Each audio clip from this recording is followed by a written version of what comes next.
요한복음 2장 16절서부터 22절 말씀 봅니다. 제가 한 줄 봉독하면 이어서 한 줄씩 봉독해 나갑니다. 이는 곧 선지자 요엘을 통하여 말씀하신 것을 이루었으되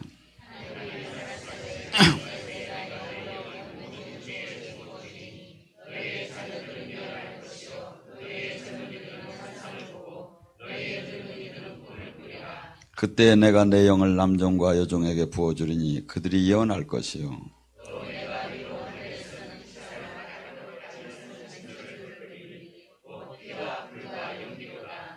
주의 크고 영광스러운 날이 이르기 전에 해가 변하여 어두워지고 달이 변하여 피가 되리니 함께 봉독합니다. 이스라엘 사람들아 이 말을 들어라. 너희도 아는 바와 같이 하나님께서 나사렛 예수로 큰 권능과 기사와 표적을 너희 가운데 베푸사 너희 앞에서 그를 증언하셨느니라. 아멘. 오늘 서울서부터 성령론에 대해서 계속 이렇게 강해식으로 하고 있습니다. 주님께서는 이 시대에 마지막 때 지금 당신의 영을 하늘로부터 딴 때보다도 더 많은 당신의 영을 부어서 마지막 때 믿음이 있는 자가 있겠느냐고 할 정도로 악한 원수 마귀도 우리의 모든 신앙, 이 믿음을 뺏어가려고 합니다. 그렇기 때문에 하나님도 하나님의 택한 백성들에게 살아계신 하나님을 늘 알려주려고 그래서 마지막 때 내 남종과 여종에게 내 영을 부어서 젊은이들은 환상을 볼 것이요 늙은이는 꿈을 꿀 것이요 그러면서 모두가 하나님의 뜻을 받을 수 있게끔 만들어주는 그 은혜가 임한다는 거예요. 그래서 이 마지막 때는 어제도 얘기했지만 성령의 시대입니다. 성령의 시대에 성령님을 모른다면 어떻게 온전하게 그 영적 생활을 하겠습니까? 어제 서울에서 누가복음 4장 18절 주의 성령이 임하면 예수님은 구세주가 뭡니까? 메시아가 뭡니까? 나를 구해줄 수 있는 사람, 구원해줄 수 있는 분. 그렇기 때문에 우리는 죄악에 더불어 마귀의 자녀였고 죽을 수밖에 없고 지옥을 갈 수밖에 없는 우리를 구해주러 오셨다 이거죠. 그래서 이분을 통해서만이 구원을 받을 수 있는데 이분은 힘이 없는 분이 아니라 구원자, 마귀 나라를 물리치고 우리를 능히 사탄의 올무에서 풀어줄 수 있는 분이다 이거죠. 근데 이 사역을 지금 누가 하느냐 이거죠.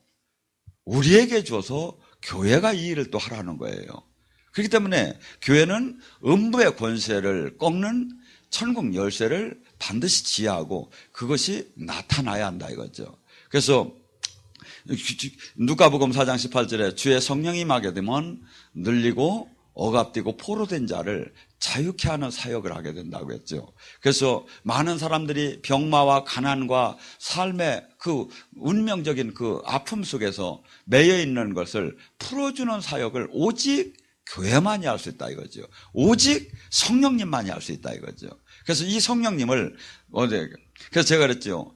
그러면 왜 나는 방언도 하고 나도 기도도 하고 나도 많이 했는데 왜 안 되느냐? 제가 그렇게 했죠. 쉽게 얘기한다면 주의 성령이 이게 누가복음 11장 22절에 그러죠. 강한 자에게 결박을 당할 때 더 강한 자가 오야 해방을 시킬 수 있다. 내가 지금 마귀에게 내가 인간이 이 영의 세계를 이기들 못하죠. 마귀에게 묶여가지고 가난하든지 아프든지 모든 것이 묶여있는 거예요. 근데 이 묶여있는 것을 더 강한 자, 예수님, 더 강한 자, 성령님이 오시하는데, 오야 풀어주는데, 그러면 나도 기도했고, 나도 저기 했는데 왜 안 되냐? 더 강한 자보다 더 강한 성령님이 더 오시야. 이게 강한 자가 100이라는 세력에 내가 묶였다면, 성령님은 120, 110이 오야 한다. 성령님이 80만 오면 안 된다. 성령님은 능력은 무한대인데 내가 받을 통로가 몇 프로냐 이거죠. 그러니까 제가 우스갯소리를 그랬잖아요. 주의 성령이 이빠이 많이 임하야. 그래야 눌리고 억압되고 포로된 것이 자유케 된다. 그리고 이 주의 성령이 임하면 눈먼 자가 소경된 자가 해방이 된다고 합니다. 자, 마태복음 13장 15절에 뭐라죠? 이 시대에 많은 사람들이 내 말을 들어도 들어도 보아도 알지 못한다. 왜? 마음이 완악하야. 마음이 완악하야 이걸 깨닫지 못한다 이거죠. 그래서 하나님의 말씀, 하나님의 나라는 마음이 마음이 세상적인 욕망, 세상적인 것을 갖고 있는 상태에서는 백날 기도해봤자 알 수가 없어요. 그렇기 때문에 마음이 완악한 상태에서 40일 금식하다 죽는 사람들도 있어요.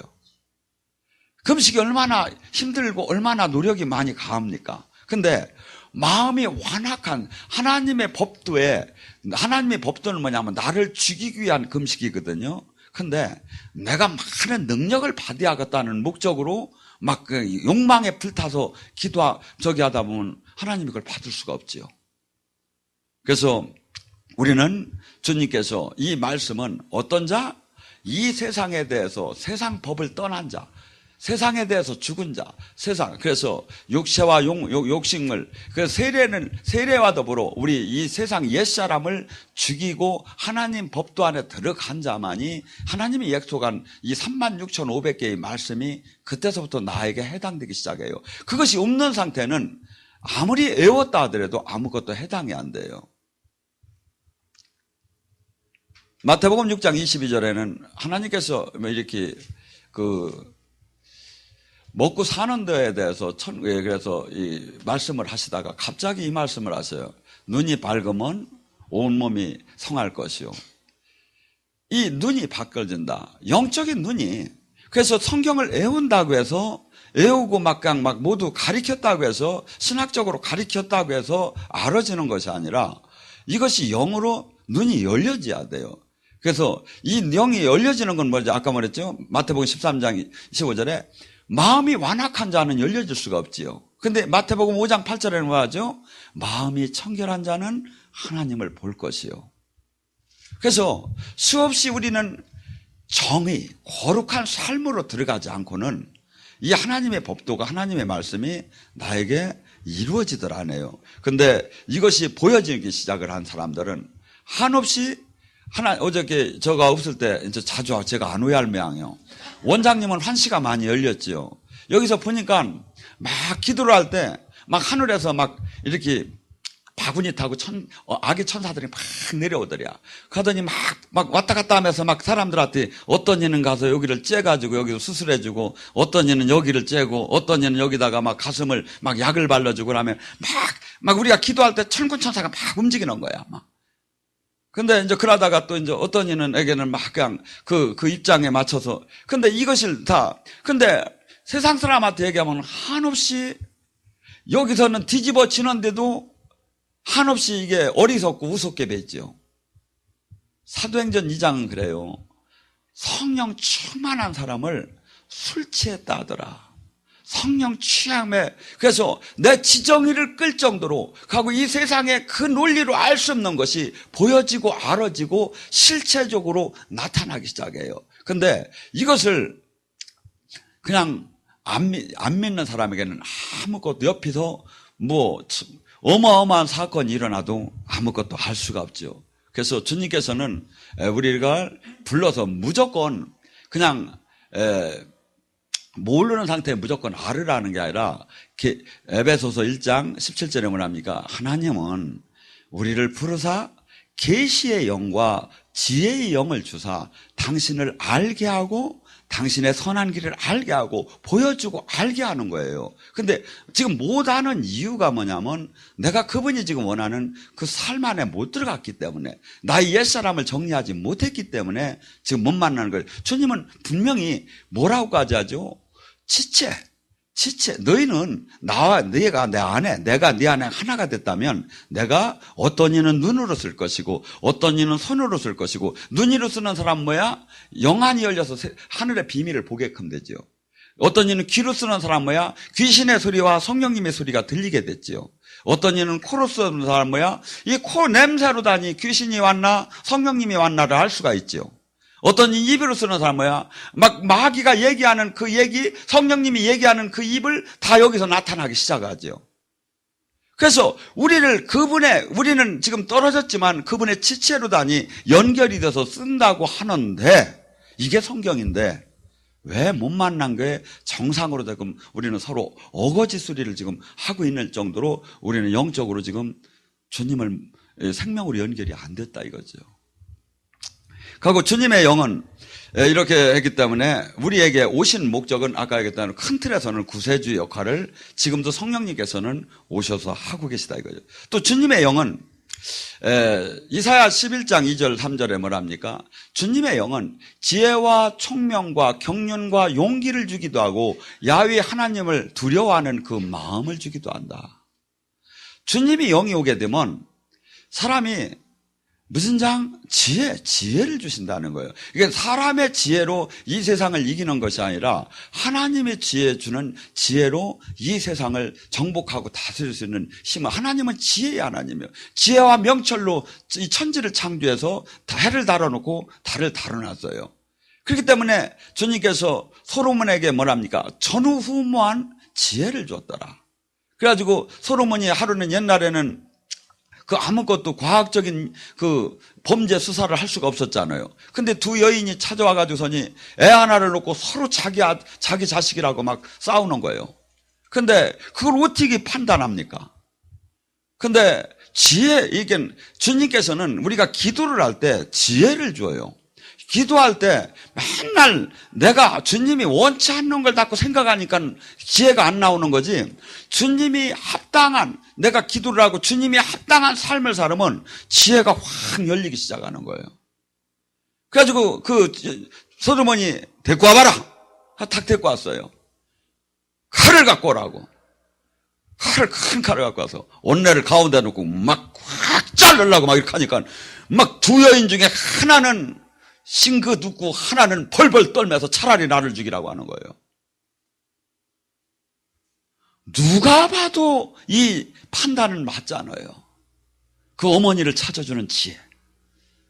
이 세상을 이기는 힘이 우리는 그 하나님이 주는 지혜로 이기라는 거예요. 근데 하나님이 어느 때 지혜를 줘? 기도하고 주님의 옆에 순종하게 사는 자. 여러분, 지혜를 하나님께서 주면 병을 고치는 거든지 문제가 해결되는 거든지 모두가, 하나님은 지혜를 줘서 우리가 이 땅에서 승리하기를 원한, 하나님 영을 우리에게 심판자로 오신 분이 아니야. 이분은 왜 왔죠? 우리를 그 알로스 파라크레도스, 어머니처럼 변호사처럼 스승처럼 형님, 이 친구처럼 우리를 도와주려서 주님의 나라에 입성되는 하나님의 거룩한 온전한 자녀가 되게끔 성장시켜주고 보호하려고 지금 이 안에 오신 거예요. 그러지 않으면 심판자로 계시려면 뭐하러 여호와하니 없으니까 백화트 있다가 나중에 죽고 나면 너 그냥 심판하면 되시는데, 성전 삼고 오신 것은 이분은 나를 돕고, 말 못하는, 제가 말을 참 못하는 사람이에요. 근데 어찌 보면 그렇게 말을 내가 보면 잘하는지 모르겠어. 여러분 보기에는 시원찮지만 내가 보면 감동이야. 왜냐하면 이 하나님은 그래서 그 사람을 완전히 바꿔주기 시작을 해요. 그래서 이 지혜와 총명과, 그래서 세상을 어떻게 하면 이기는가, 제가 수없이, 제가 이렇게 저기 한 사람 제 말을 들었으면 승리할 수 있는 분들이 무진장 많은데 대부분의 자기 현 기분에 맞춰주지 않는다고 이렇게 많은 사람이 거부하는 걸 많이 봤어요. 하나님은 우리의 기분을 맞춰주는 분이 아니에요. 우리를 깨트려서 하나님 자녀답게 만드시는 분이지.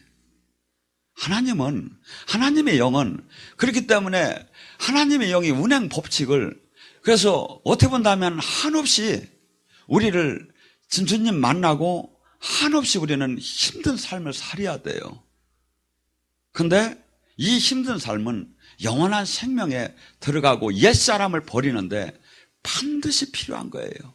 아까 원장님 얘기했죠. 사람이 바뀔 수 있는 것이 세 가지가 있다고. 첫째, 극한 상황, 극한 고통, 극한 아픔.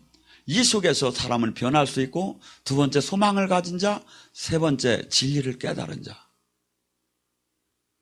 주님께서는 이것을 우리에게 지금 제가 볼 때는 다 이 성경 속에서 다 주님의 영은 이것을 주시는 거예요.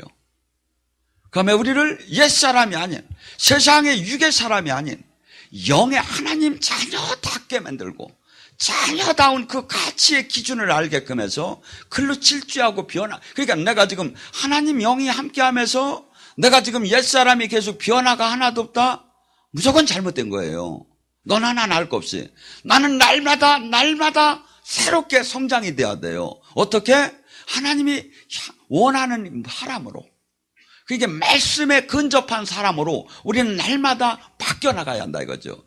성화되어 나가야 한다 이거죠. 성화되어 나가는 삶이 없이 축복해달라고 백날 기도해봤자 아무것도 안 일어나요. 차라리 쉬어요. 새벽 기도니 뭐니 하지 말고. 왜? 안 일어난다니까요. 주님께서는 성화된 말씀에서 녹아서 주님이 다스림 안에서 들어가서 그래서 저는 신명기 30장 15절, 16절, 19절, 20절이 어쩌면 그렇게 지당한가. 많은 사람들은 저한테 와서 상담을 할 때 이것을 하야올습니까? 안 하야올습니까? 수없이 물어요. 근데 주님은 그렇게 얘기하더라네요. 생사화복을 네 앞에 놔놨다. 네가 죽을 길을 택하면 죽게 해줄 것이고 살 길을 택하면 살게 해줄 것이고 복된 길을 택하면 복되게 해줄 것이고 망할 길을 택하면 망하게 해줄 것이고 주님이 내가 지금 언어 하나 내가 생각 하나 모든 것에다 거기다 채점표를 맞춰서 운행하시는 분이 주님이신데 지금 다 이 비법이 이게 승리의 비법이 지금 다 나가는 거예요. 왜? 주님은 뭘 갖고도 승리하게 하셔요. 너 뭐 있냐? 예, 지팡이밖에 없는데. 그럼 그거 갖고야. 너 뭐 있냐? 새총밖에 없는데. 그거 갖고야.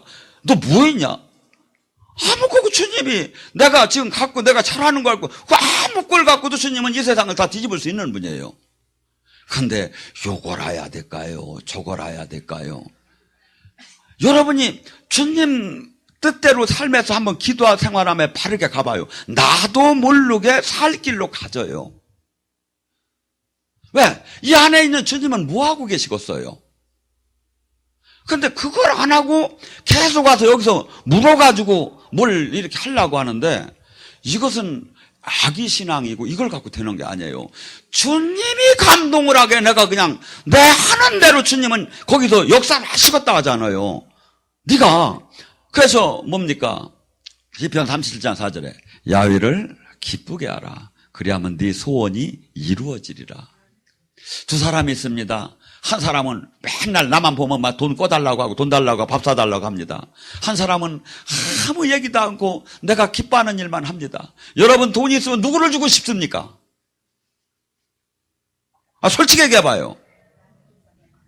하나님은 그 마음을 우리가 어디서 배웠습니까? 하나님한테 배운 거예요.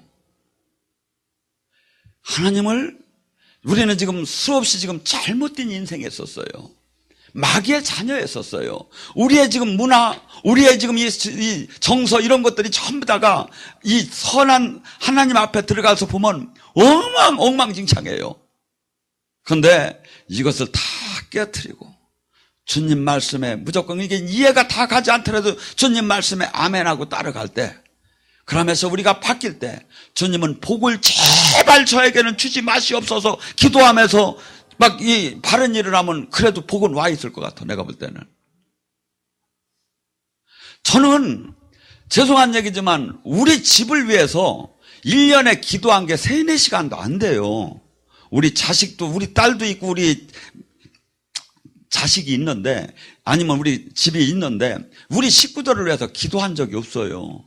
그리고 제가 보면 너무 잘해 주시는 것 같아. 근데 걱정되는 게 저놈들이 주님을 만나려면 엄청나게 뒤지하는데 그걸 할 수 있을까 하는 게 걱정이 돼 사실은. 왜? 제가 만나보니까 주님은 그냥 만나는 게 아닌데 얘들이 그 고난을 당할 수 있을까? 그 가치를 내놓을 수 있을까? 근데 육으로 볼 때는 근데 분명한 건 제가 저 자신이 너무나 엉망했던 사람을 하나님이 때에 불러줘서 180도로 바꾸는 걸 보고 제가 희망을 잃지 않아요. 주님이 은혜만 내린다면 그 누구도 바뀔 수가 있구나. 그래서 여러분들 하나님의 도의 원리를 깨달으세요.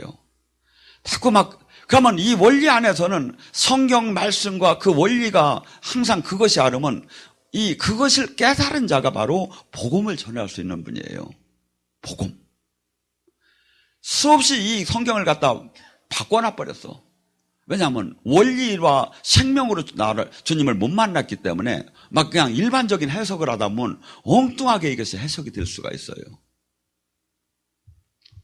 그래서 주님께서는 분명히 우리에게 지혜와, 그러고 하나님이, 저는 지금까지도 그래요. 하나님이 두려워하는 마음을, 저는 사랑의 하나님보다는 연단을 받음에 풀무불에다 집어넣는데, 도가니다 집어넣는데 어째 좋은 하나님이 되겠습니까? 두려운 하나님. 그래서 경외하는 하나님, 경외하게 되고, 살아계신 주님이 눈동자처럼 쳐다보기 때문에 절대 내 마음대로 살 수가 없어요. 하고 그 심판을 정확하게 알기 때문에, 축복을 정확하게 알기 때문에, 지금 함께하는 그분을 정확하게 느끼고 알기 때문에 마음대로 살들 못해요. 그러면 거룩한 성화의 단계로 점점점 한 걸음 한 걸음 제 모습이 바뀌어지는 걸 느껴요. 우리는 누구든지 온전한 사람이 없어요. 베드로 사도도 한없이 신경질적이었고, 한없이 다이얼질이었고, 한없이 뚱딴지 같은 사람이었어요. 근데 마침내 마지막 그가 대사도가 되었고, 또한 그 세례자 사도 요한 같은 경우도 그 이름이 뭐였습니까? 우레의 아들이라고 했어요. 우레의 아들. 성질이 대단하게 천둥치는 것 같이 대단했다는 거죠. 그러니까 사마리아 지역을 지날 때 이 예수님이랑 같이 가는데 그들이 복음을 받아들이지 않았어요. 그때 뭐랍니까? 주님, 하늘에서 불 내려가지고 이것도 싹 쓸어버릴까요? 그러니까 이놈이 미쳤나.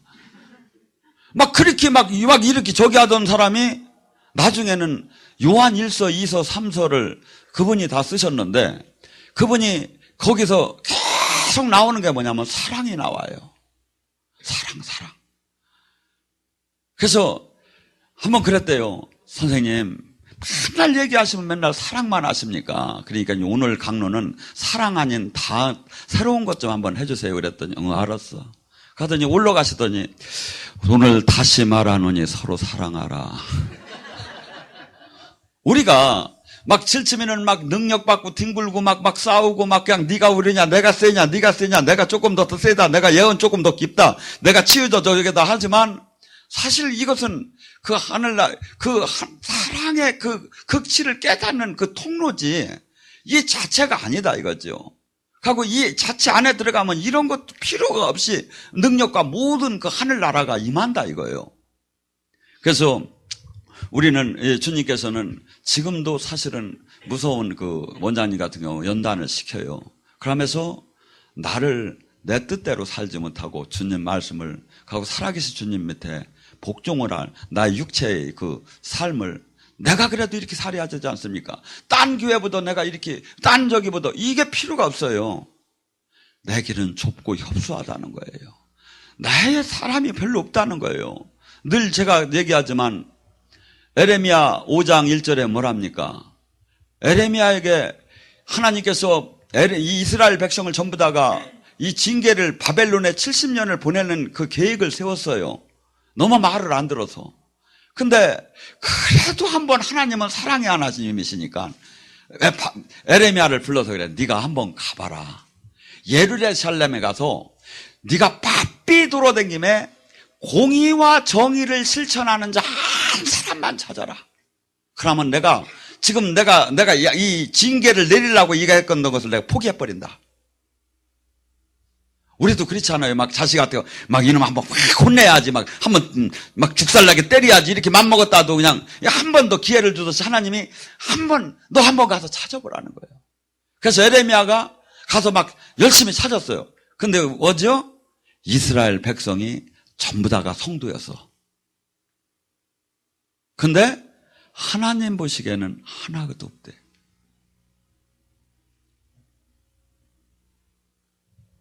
우리는 주변에 많은 사람들과 비교하지 마세요. 성경에다 맞추세요. 심판날에, 내가 이 땅을 끝나는 날에 주님이 지금 얘기한 이 말씀들이 기준이 돼요. 어느 교단, 어느 교파, 어느 저기는 아무 기준이 안 돼요. 주님이 얘기하신 그 말씀. 그렇게 온전한 그 하나님의 나라가 아무나 이렇게 막 저기 하는 게 아니고 우리 같이 무조건 그냥 예수님 영접했다고 그냥 신앙 고백만 해갖고 되는 게 아니라니까요. 삶의 변화가 일어나고 진짜 그가 구원을 받았다면 그는 옛사람을 버리게 되었고 그 사람은 하나님 나라의 편에 서서 하나님 마귀와 싸우는 사람으로 바뀌었겠지요. 근데 그것이 육으로는 하나도 오히려 세상과 별반 차이가 없음에 주님을 믿었다? 그 기복적인 신앙의 신앙 고백에 하나님이 응답하는 분이 아니다 이거죠. 그래서 야고보서 2장 17절은 그렇게 얘기해요. 네가 믿음이 있느냐? 믿음이 없이는 그 신앙은 죽은 믿음이다. 믿음이 있다면 반드시 행위가 나올 것이다. 네가 진짜 믿었다면, 진짜 예수님이 네가 주인이라면, 예수님이 진짜 네 왕이라면 너의 삶은 종으로 바뀌었을 거고 그 삶이 나타날 거다. 제가 어저께 횟집을 이렇게 미팅이 있어서 가야 했고 빠질 수가 없었어요. 근데 여러분이 저는 막 하늘나라가 그리워서 나는 미치겠는 거야. 주여 어떻게 하면 빠져나갈까? 그러다가 상이 쫙 깔렸고 막 해가 막 다 떠지고 막 그냥 막 스키다시가 쫙 나왔는데 거기서 먹을 수 있는 건 내가 먹을 수 있는 건 뭐 이 낙지볶음도 못 먹지. 그러니까 당근하고 오이 2개씩 먹고 화장실 가는 척하고 일로 뛴 거예요. 그래서 여기 와서 제가 저녁 그 기름부음 사역을 한 거예요. 여러분, 제가 8년 동안에 거의 안 빠졌는데 그 한 번 그 밥 좀 먹고 오면 뭐가 그렇게 죄가 되겠습니까? 하나님 앞에. 근데 저에게는 그것이 그들이 불쌍해 보였고 나이가 갈 길은 여기야. 여러분, 여기 오면 제가 연탄이 나옵니까? 쌀이 나옵니까? 그렇다고 여러분들이 저를 뭐 그냥 엄청나게 우애하는 것도 아니고 만나면 그냥 예언이나 해달라고 붙잡고 막 늘어지기나 하지. 근데 저는 이같이 중요한 일이 없는 거예요. 이같이 가치 있는 일이 없는 거예요. 남이 많이 하면 내가 이거 안 해도 될 것 같아. 근데 그걸 찾은 거예요, 저는. 그래서 여러분, 하나님을 두려워한다면, 경외한다면 그분의 말씀에 순종하게 되었어요. 예수님께서 요한복음 14장 23절 20절에 그럽니다. 21절에 네가 나를 사랑하느냐? 그러면 사랑한다면 반드시 내 계명을 지킬 것이다. 내 계명을 지킨다면 나와 아버지가 그에게 들어가서 그와 함께 먹고 마실 것이다. 주님의 말씀은 아는데 지키지 않기 때문에 주님이 들어와서 나와 함께 안 산다는 거예요. 아는 게 중요한, 바리새인 서기관만큼 성경을 아는 자가 없어요. 아는 게 중요한 게, 아는 것도 중요하지만 모르는 것보다 아는 게 중요한 게 아니라 이 말씀 하나둘에 나를 내 모든 기득권을 포기해야 하고 모든 것을 내가 주님 앞에서 이 세상에 누리는 그 삶의 원동력인 그 기쁨마저도 포기할 수 있는 그 삶. 그것이 있느냐, 이게 바로 십자가예요. 십자가를 지지 않으려면 따라오지 말라는 거예요. 안 된다는 거예요. 근데 십자가, 하나님을 경외하는 자는 성령님이 계속 들어오면 하나님을 경외하게 되고 하나님을 두렵고 떨리는 마음으로 이 말씀에 순종하게 하고 십자가의 삶으로 들어가게끔 해요. 그러니까 내가 지금 십자가의 삶을 살고 있어 하면 나는 지금 하나님의 통치 아래 온전케 성장하는 거고 내가 편하고 원하는 대로 잘랐다 붙였다 하면서 신앙생활하면 나는 그거 십자가를 안 진 거예요. 십자가는 고난이에요. 십자가는 부끄러움이에요. 십자가는 모든 사람으로부터 멸시와 천대를 받는 거예요. 십자가는 자기를 부인하는 죽음이고 아픔이에요. 이것을 누구 때문에? 주님의 나라 때문에 내가 이것을 지킨다면 그는 주님이 함께할 것이고, 이게 주님의 계명이에요. 그래서 예수님을 요한일서 2장 4절과 5절에 뭐랍니까? 예수님을 안다고 하면서, 예수님을 믿는다고 하면서, 성도라고 하면서 예수님이 가리킨 말씀대로 살지 않으면 그는 뻥쟁이에요. 거짓말쟁이라는 거예요. 삶이 없다면 그건 가짜 신앙이라는 거예요. 반드시 2절 6절에는 말합니까? 예수님을 믿는다면 예수님이 사신 삶을 살아야 할 것이다.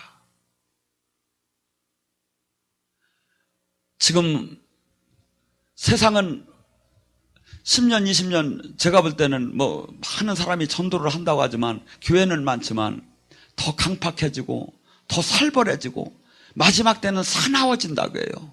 마지막 때는 자기 위주, 자기를 사랑하고, 마지막 때는 이 특징적으로 나타나는 거예요, 말세에.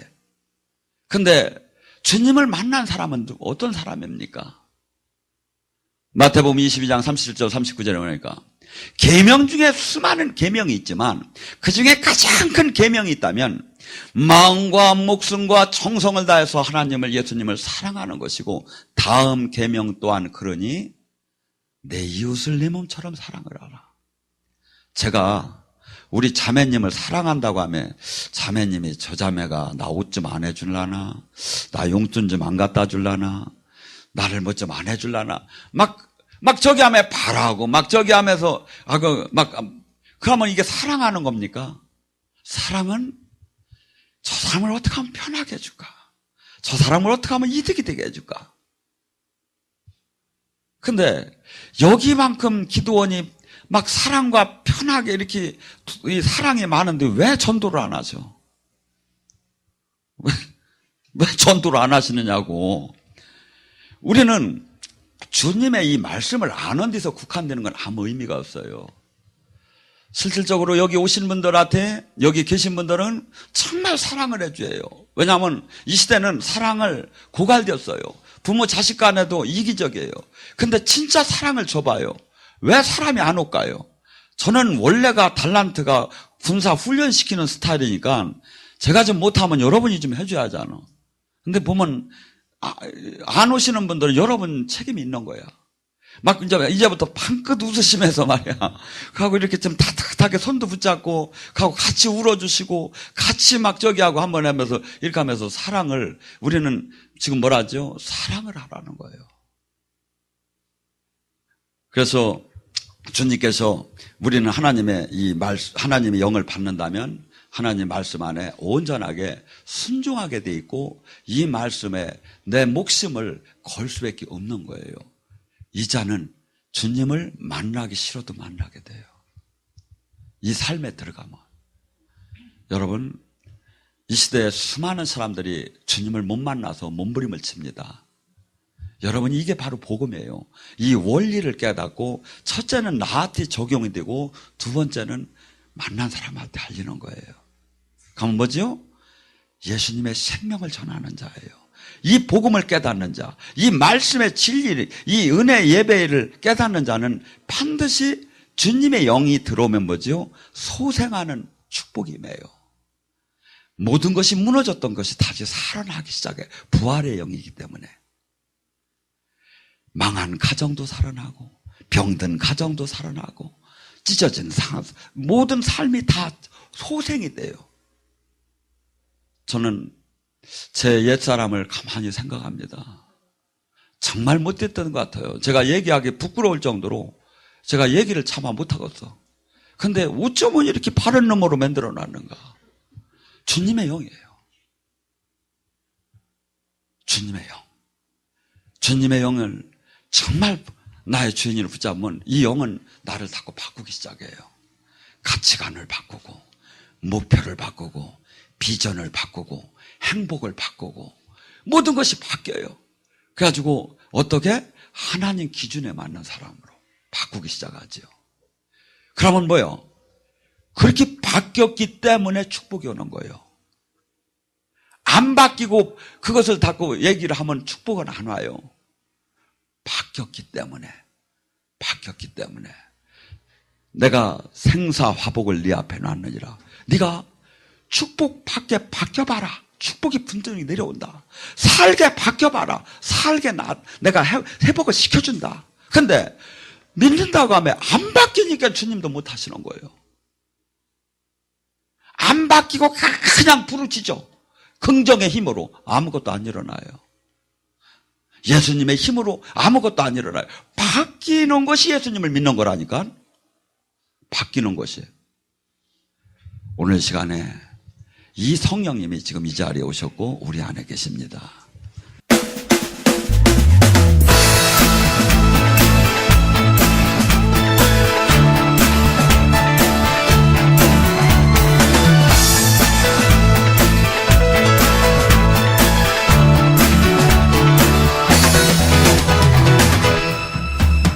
거룩하신 주 앞에 찬양 드리며.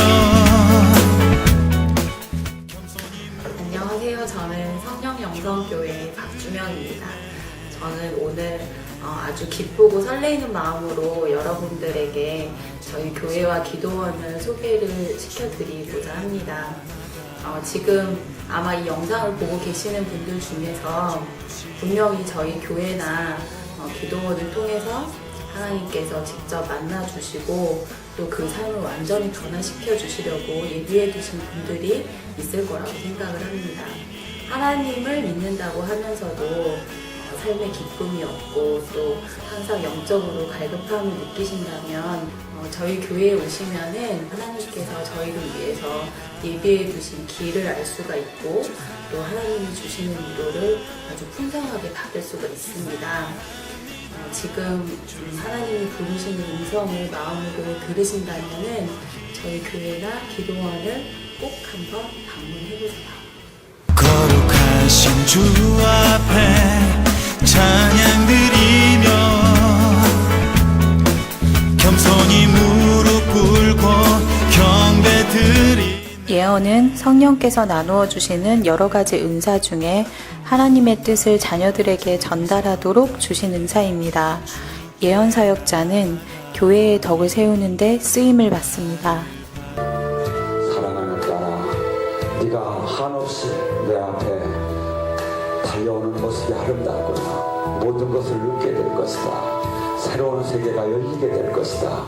그동안에 막연하게 바라보던 세상이 아니라 이제 나와 동행하고 내 나라를 온전히 전하는 생명을 전하는 그 자가 될 것이다.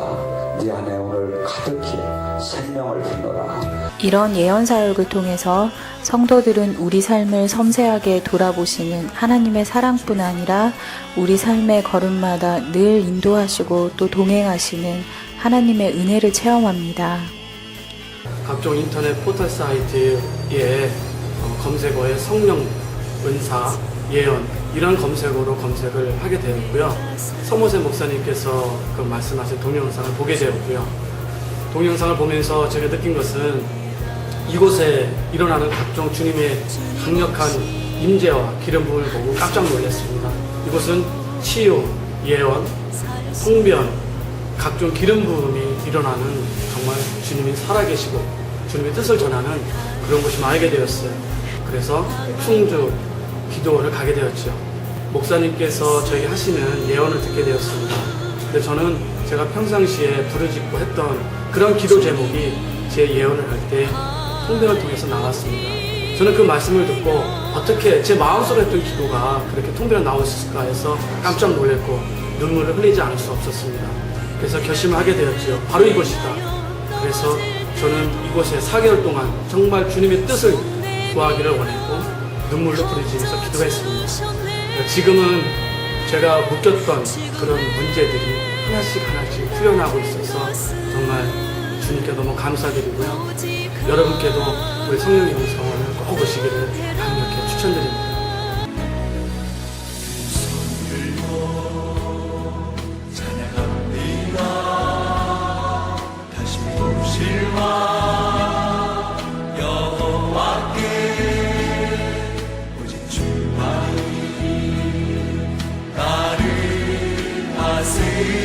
다스리네.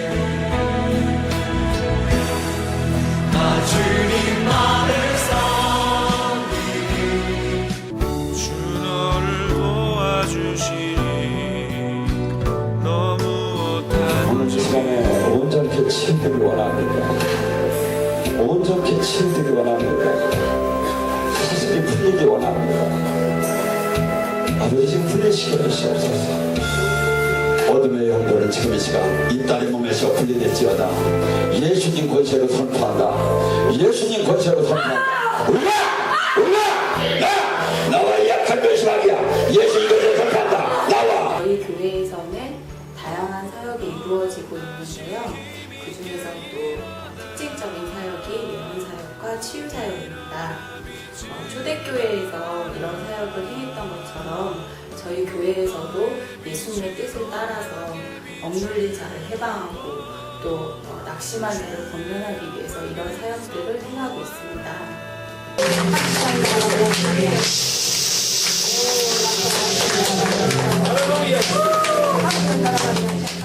성령님의 역사하심을 통해서 어둠의 권세로부터 해방이 될 수 있고 또 하나님의 자녀로서 마땅히 누려야 될 축복들을 누릴 수가 있습니다. 어디 가든지 주 너를 도와주시니 너무